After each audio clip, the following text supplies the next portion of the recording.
COVID-19 cases are increasing as flu season approaches. Gabrielle Thomas has an update on the pandemic. Kanye West has made history again after debuting his latest album, Donda. Angelique James has more. The weather is cooling down in the Commonwealth. However, COVID-19 cases have not. VCU Insight's Kyra Willis gives us the latest COVID update. As we end the month of September, the general election is fastly approaching. VCU Insight's Rachel Sakadorf has more on the upcoming election. The controversial Texas abortion heartbeat bill is still causing uproar around the country. Angelique James has more on the story. According to VCU Residential Life and Housing, there are 5,691 students currently living in a residence hall. Compare that to the fall 2020 semester when only 1,081 students lived in a residence hall. Despite COVID-19 cases in the Commonwealth still on the rise, VCU is still enforcing in-person learning. Insight's Trayshawn Holcomb has more. Lunchables have been added to the COVID-19 food shortage list. Many parents who rely on these convenient lunches have voiced their complaints. Here's Gabrielle Thomas with more information. To date, there are 98.7% of students and 99.8% of staff in compliance with the university's vaccine mandate. VCU says students who are not vaccinated are required to take mandatory weekly asymptomatic tests.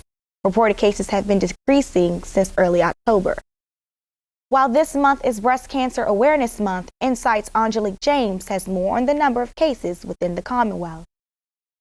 The Perkison Center for the Arts and Education is hosting a contemporary realism exhibit from the Virginian painter Terry Lacey as a celebration of color. Insight's Giovanni Brown has more. The annual Richmond Folk Festival returned this month after a year off from COVID. Insight's Rachel Sakadorf has more. COVID-19 numbers have been on the decline recently, and there's been steady growth in vaccine numbers. Vaccine numbers continue to rise as 5.8 million people in the Commonwealth have been vaccinated with at least one dose. Approximately 68% of adults and at least 57% of children between the ages of 12 and 17 have been vaccinated with one dose. In total, approximately 80% of vaccines have been administered out of the 12.5 million received. As vaccine numbers rise, pregnant women are facing a dilemma of when is the right time to get vaccinated. Insight's Gabrielle Thomas has more. As graduation season approaches, some students are concerned about whether or not this year's ceremony will take place in person. VCU Insight's Erica Brooks tells us more.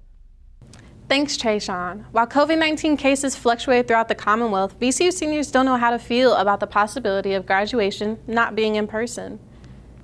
VCU announced they would hold an in-person graduation as long as COVID-19 cases did not spike in the upcoming weeks. For some VCU seniors, they understand COVID-19 is still prevalent, but still think it would be a disappointment. However, some feel indifferent about the ceremony at the moment, like VCU senior Casey Funky. I didn't even think I would get this far in college. I didn't even think I would graduate, and I'm here, so I'm kind of like very up in the air and very indifferent about like the ceremony itself. Funky says she is more concerned with her family's safety than her graduation being in person. I wouldn't want myself or my family or my loved ones to be sick because of a ceremony, especially even if it's for graduation. Funky says her graduation will be celebrated regardless of where it takes place.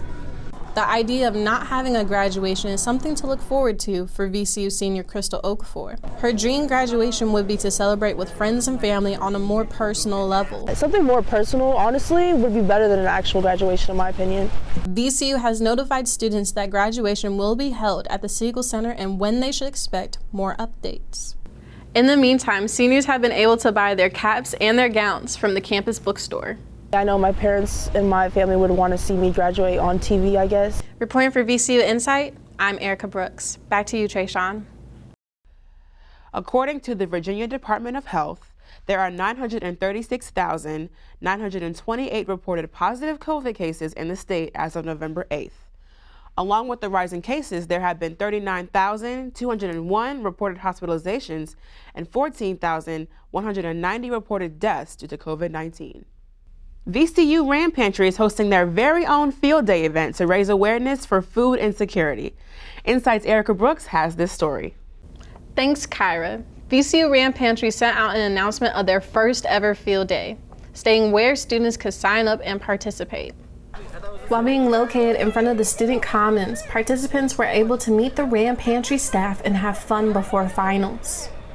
For VCU Assistant Director of Student Support Lisa Matthews Aylesworth, her main goal is to show students one resource that they can use when in need.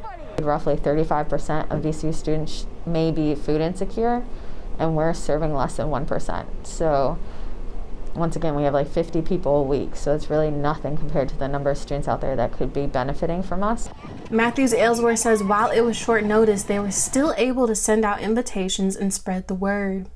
We've invited everybody and anybody, but we also targeted the ones that have donated to us in the past, so it'll be nice to put faces with names. The event was split into two parts, one being trivia based on just how well students know about food, and the other activities such as guessing which spice it is.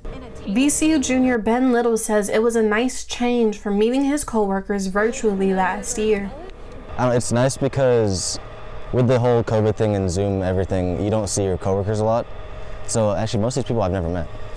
So it's been a lot of fun to meet them and joke around with them a little bit and play a few games. VCU RAM Pantry hasn't confirmed if this event will be on the calendar for the spring semester, but some staff members believe it should. And then we definitely want to do it again, probably once a semester, hopefully to get some more students out here. Reporting for VCU Insight, I'm Erica Brooks. Back to you, Kyra. Thank you for tuning in. Please be sure to like and subscribe to our YouTube channel for more content. For VCU Insight, I'm Kyra Willis. Good night.